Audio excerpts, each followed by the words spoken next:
Let us look at the more complicated example of the waveguide. Here we have a relation between k and omega given as following. K is equal to 1 over c square root of omega squared minus omega naught squared. Omega naught is a property of the waveguide, and the square of the cutoff frequency, let's say cutoff frequency squared here, is this frequency squared where nothing propagates. Meaning what? Meaning that if omega is equal to omega naught, this is 0. That means the wave number k is equal to 0. K equals 0 corresponds to 2 pi over lambda when lambda is infinite, basically dc, that is no propagation. So let's now compute phase and group velocity.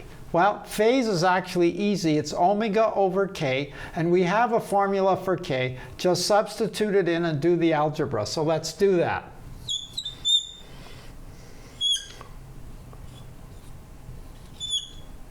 So here it is, omega naught squared. Now, here's what we do. The c comes up, the omega goes down into the square root. So we have omega squared minus omega naught squared, and then we have omega squared here. So this becomes c over square root of 1 minus omega naught over omega, the whole thing squared. Let's interpret this. First of all, omega is bigger than omega naught, so this quantity here is certainly smaller than 1. When we subtract it from 1, the denominator is less than 1.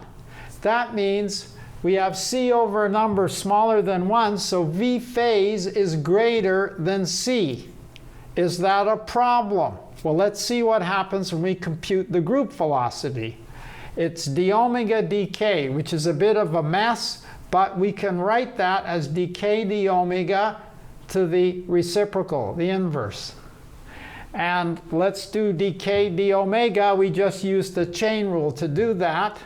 So constant is the same, doing the chain rule for the square root.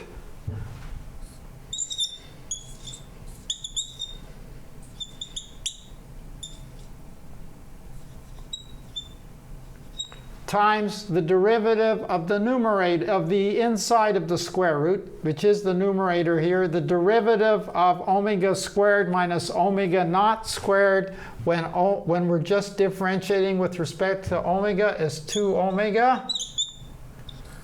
And the whole thing is to the minus 1. So let's see what that is. Well, the 2's cancel. The c is in the denominator, that stays.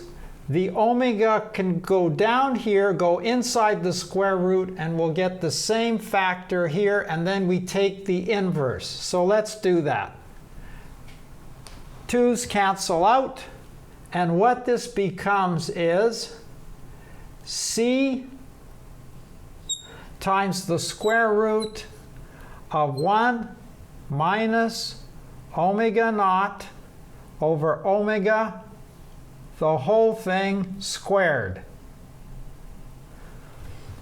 So now, if we multiply v group times v phase, this square root factor that's in the there's no fraction here, that's right here in v group, cancels what's in the denominator of v phase, and we get the classical result that v group, which is now clearly less than 1, times v phase equals c squared.